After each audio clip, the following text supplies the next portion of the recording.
We are down to the final seconds of the buzzer of the waiting game. You're Locked On Flames, your daily podcast on the Calgary Flames. Part of the Locked On Podcast Network, your team every day.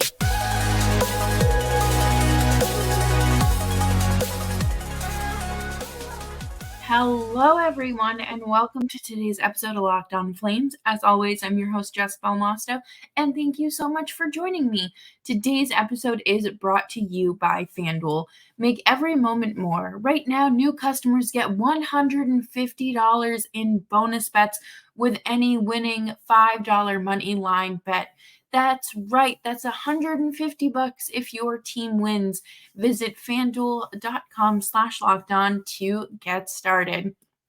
Today, we're going to be talking about how the team has really officially forced Craig Conroy's hand. There is no more time left to wait and see, or if there is a little bit of time left, if there is any time left at all, it's really just the final seconds here, as well as the Flames schedule before the start of the new year, as well as a nice little article feature on Connor Zary and why I think it's important that we continue to push forward with this youth movement. But before we do any of that, make sure you are subscribed to Locked On Flames wherever you get your podcasts, and of course on YouTube as well. We are here for you 5 days a week on your favorite podcast platform as well as YouTube. Basically, this going into the season, it was very much we'll just wait and see how this plays out. If we're good, we'll keep players, or I'll resign, or it was very much in limbo. And we have been waiting for now, essentially, for ahead of the trade deadline in December, when injuries start popping up and teams are going to start needing players. The Flames need to trade their pending UFAs. The waiting game has been in full-blown effect for the last year, and we're getting down to those final seconds. The Flames are playing below 500 hockey. This is not an overly good hockey team. They're barely getting by, and they're outside of a wild card spot. It has felt like they have been trying to claw their way out to at least 500 since October or early November, and it's not happening. Not saying that they're not ever going to be playing 500 or better hockey this year, but they certainly keep digging themselves a deeper grave and not exactly helping themselves. But one thing I will say, actually I guess two things I will say, is that I don't care what anyone says. The Flames are so beyond lucky that they did not extend Elias Lindholm, that they did not hand him a $9.5 million a year contract for the next 7 or 8 years. They are so lucky that did not happen. He is playing more like a $5.5-6 million hockey player this year. So if we want to talk about gross overpayments, that's really where we're at with that. And it is a blessing in disguise that they didn't extend him. However, they should have sold high. I mean, he's still a good hockey player. That's without a question. And Noah Hanifin, too. They're so lucky they didn't just hand him a $7 million a year contract for the next 7 years.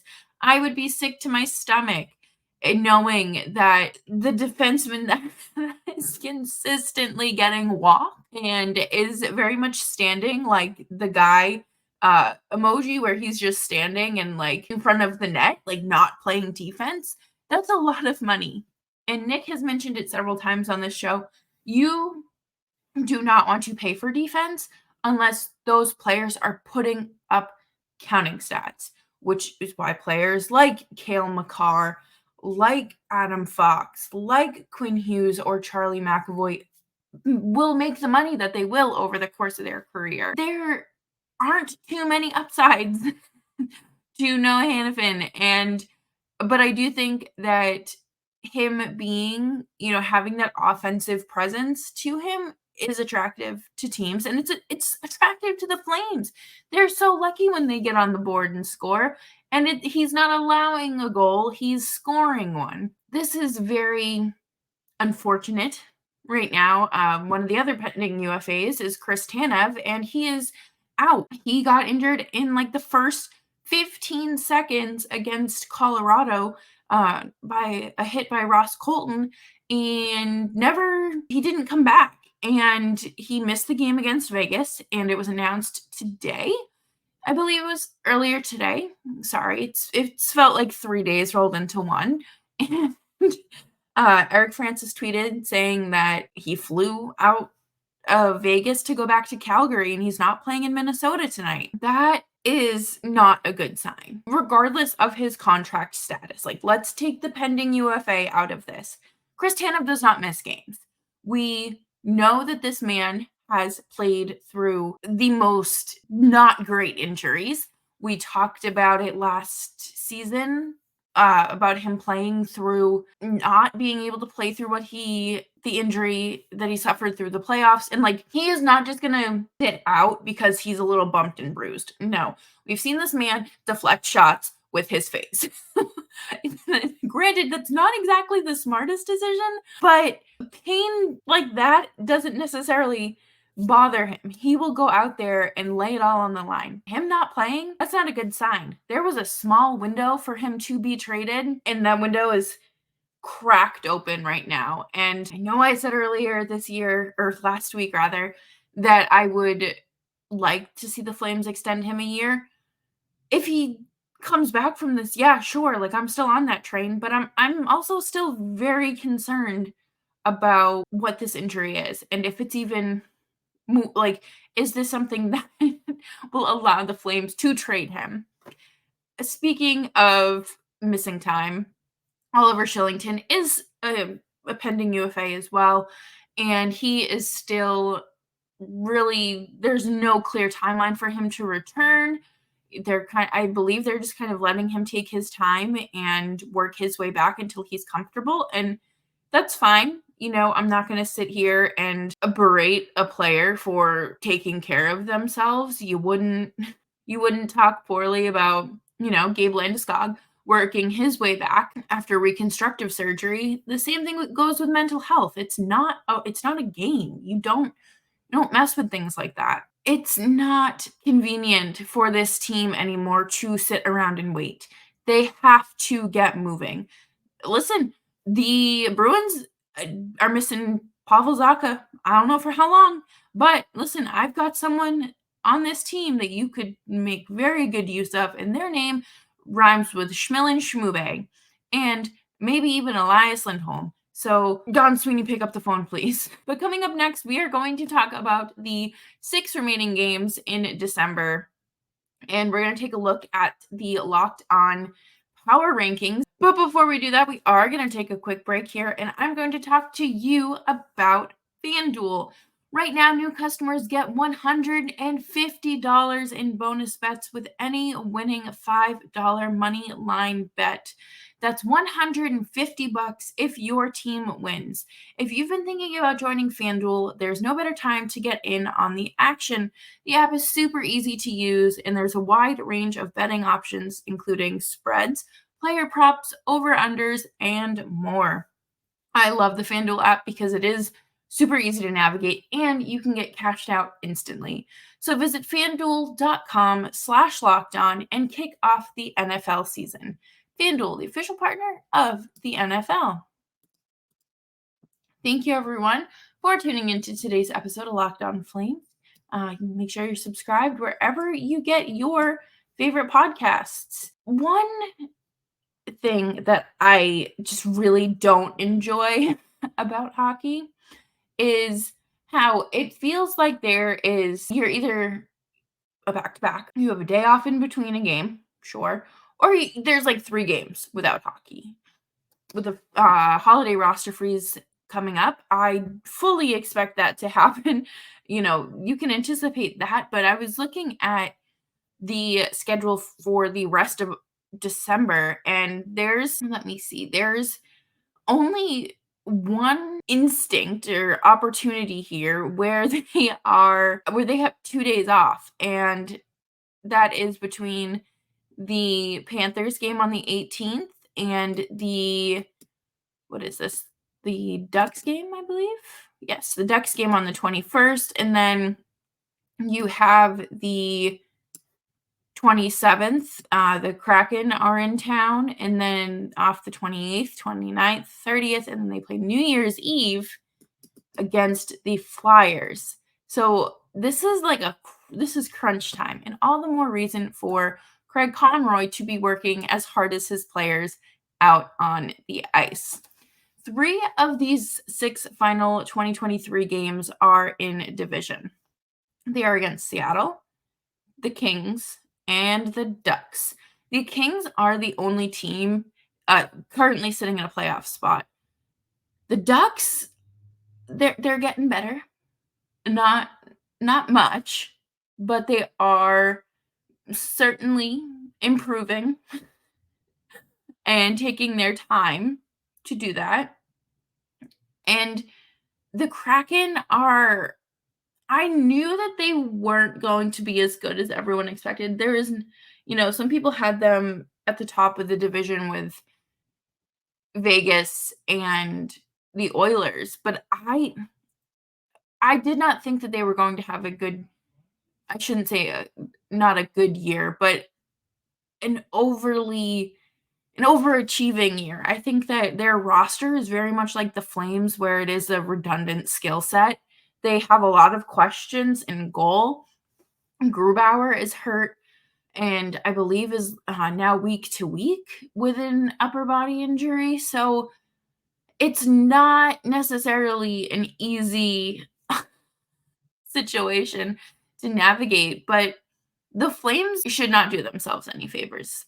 Or I guess if they're going to do themselves favors, show up and lose. Make it look like you're trying, but you don't have to go all out. Very much like the office world, where people kind of check out between like the second week of December and New Year's. You can do that too. It's okay. I promise. We won't tell anyone. I'm not saying the Flames should tank, because you're never going to convince a team of professional athletes to tank. But if these UFAs want their hands forced and want to make if it's not that I don't think that the players are comfortable requesting a trade. I think that they're all very capable of doing so. And if they don't want to do it, they can kind of go to their agent and say, hey, let's get a move on this. But if the team stinks, it makes that a lot easier on everyone, because, well, you need new parts in order to win. And, you can do the change of scenery narrative. Am I right? Change of scenery often does help players. So I'm not going to sit here and act like that's just like some sort of theory or what have you. But enough of me rambling. We are going to take the second here and look at the Locked On NHL Power Rankings division by division. These, if you're watching on YouTube, you can see the graphic on the screen right now.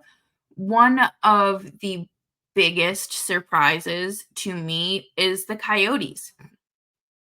I am so shocked at how well they're performing and how consistently they are stringing wins together. I really am impressed by Connor Ingram, who did have to go through the Nashville system behind, I believe he was behind David Riddick on the depth charts. So, I mean, there was enough wiggle room for him, but The Predators ended up going a different direction, placing him on waivers, and he's had a lot of decent success in not Colorado, Arizona. And I do want to say that I'm shocked that the Predators here are listed at 4, while the Wild are sitting at 6. I will say I think that the Wild have been phenomenally better since former Predators coach John Hines took over. Everything just is somehow relating back to Nashville. Go listen to Locked On Predators and see what the secret sauce is here. I will say that the Pacific Division is really kind of right where you expect it. You got Vegas, the Kings, Vancouver at 3, followed by the Oilers, the Flames, and the Kraken, with the Ducks and the Sharks rounding it out. I feel like you might be able to put the Kraken ahead of the Flames, maybe by the skin of their teeth. I'm not going to complain that they're sitting at 5. They're sitting 5th in the division right now, so it's the appropriate spot for them. The Capitals being second in the Metro is crazy to me. I do not think that they have been playing good hockey. I think that this team is being held together by, I don't know, scotch tape and a dream, because Ovechkin has less goals than Mackenzie Weegar, Blake Coleman, and Kadri. He has 5. It is December 14th. And on top of everything, I guess they're moving to Virginia? I don't know what the heck's going on there. The Carolina Hurricanes did also fall in the rankings here. They are now sitting at 6th, ahead of Columbus and Pittsburgh. The Hurricanes are an interesting team. I feel like I don't think that Rod Brind'Amour is a bad coach by any means. I think that he is an effective coach, and he does find ways to get the most out of his players. People blaming Rod Brind'Amour for the recent adversity and struggles of the Hurricanes often find themselves criticized, and I don't know if that's really fair to do. I mean, every coach does run their course, and Rod Brind'Amour has been there for, I think, about 6 years at this point, so it makes you think. And to wrap up, let's say the biggest surprise in the Atlantic Division to me is the Red Wings and the Tampa Bay Lightning. I did not expect the Tampa Bay Lightning to be struggling as much as they are this season, and the Flames actually play them coming up this weekend. I believe that they play on the 16th. Yep, Hockey Night in Canada, 10 p.m. Eastern time. So that'll be an interesting game to watch. Svechnikov is also out for some time for the Hurricanes, so that's going to be an interesting situation to keep an eye on. Definitely, go listen to Locked On Hurricanes, Locked On Lightning, Locked On Predators, any of these teams that interest you, because all of the hosts do such a fantastic job covering these teams. And we are going to wrap up the show here with a, feel-good article about the one and only Connor Zary. But before we do that, I am going to take a quick break here and talk to you about AG1. Our next partner is AG1, the daily foundational nutritional supplement that supports whole body health. I started drinking AG1 because I felt like I needed some extra boost in my day. I did not want to keep pumping my body full of caffeine after, not sleeping well. I wanted something that was actually going to benefit me rather than give me just random bursts of energy. AG1 is a foundational nutritional supplement that delivers comprehensive nutrients to support whole body health. AG1 replaces your multivitamin, probiotic, and more in one simple drinkable habit. All you need to do is put a scoop in a cup of water every day. Start your day. Super easy. You can just grab a cup if you're watching this size and start changing your morning. A micro habit like that leads to big life changes. If a comprehensive solution is what you need from your supplement routine, then try AG1 and get a free 1-year supply of vitamin D and free AG1 travel packs with your first purchase. Go to drinkag1.com/NHL network. That's drinkag1.com/NHL network. Check it out. Thanks everyone for sticking around here on Locked On Flames as we cruise through the first half of the NHL season. I feel like it was just August and we were sitting here saying, oh, wow, we are in the dog days of summer here. Nope. We are approaching the first half of the season. But this is an article feature that Ty Pilson wrote up on Flames website here about Connor Zary. Las Vegas is the byline, okay, or the location rather. It's an impressive stat line for anyone, let alone a rookie. Connor Zary has looked like an NHL newcomer since the beginning of since being called up to the Flames on October 31st, notching 14 points in 19 games. I had not realized it had been that long. That's really so. 19 games. We're not taking any jokes here. We're up to almost 30 now at this point, right? But to put that into context, another Connor fella down in Chicago who had just a wee bit of hype around him coming into this campaign after being drafted first overall has 24 points in 28 outings. Okay, so he's flirting with being on that level. That's going to come back and bite me because they are two entirely different players, but two rookies are performing pretty well. It's always good for the game. His dynamic rushes and deft dangles can be breathtaking.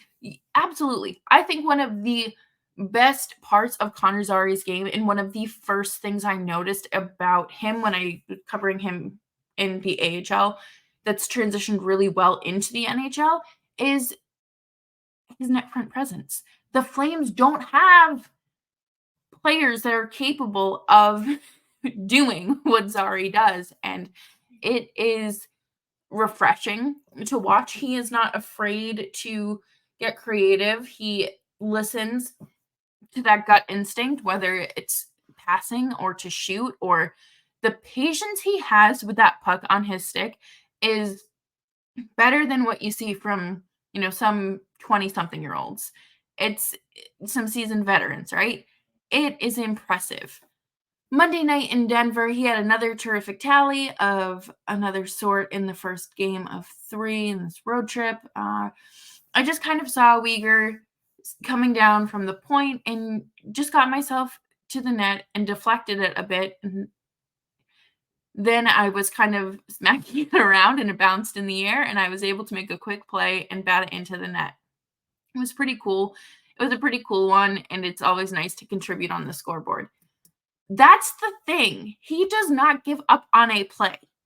Do you know how many times I am just getting flashbacks to when Gaudreau and Hanifin just completely stopped playing the puck in Game 5 in overtime against the Oilers, and they just let McDavid have the puck and score. Two entirely different situations, but he does not give up. He follows through with what he started. And if that means, pressuring the puck into the net, or if it's passing to another player, completing a player's pass, deflecting, he does it. And that is something that the Flames should appreciate and really focus their system around for him when he is out on the ice. The fact that he's been able to play with two highly skilled veterans like Kadri and Elias Lindholm has certainly helped him become an impact player in short order. It's awesome. Zary explained Lindholm, obviously an unbelievable player and very smart, and he's one of the best two-way centers in the league. So I think when you play with a guy like that, it makes the game easy. And I'm fortunate enough to play with him in CODs most of the time. And it's been pretty amazing playing with those guys up the middle. I really am happy that this is, working out for him, because I wrote an article at the end of training camp that talked about how he might benefit from more time in the NHL or AHL because he did have some injuries last year. I was wrong. Thank you for proving me wrong. And Ryan Huska was asked about what Zary needs to focus on, and he said his detail. I think that's one thing. To be an NHL player on a consistent basis, is there has to be pace to what you do consistently, and you have to have a real good handle on detail structure of the game and allow you to be on the ice in critical moments.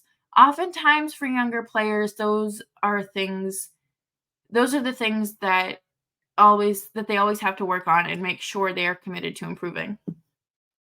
Well, there you have it, folks.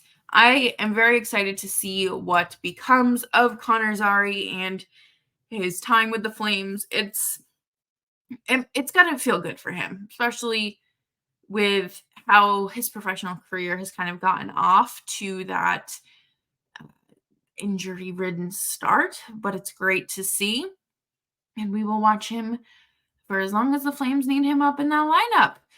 But that'll do it for today's episode of Locked On Flames. Thank you so much for tuning in. Make sure you are subscribed wherever you get your podcasts, and of course on YouTube as well. You can follow me on Twitter at Jess Belmosto, and I hope to hear from you all in the comment section. Stay safe, stay warm, and put on some chapstick.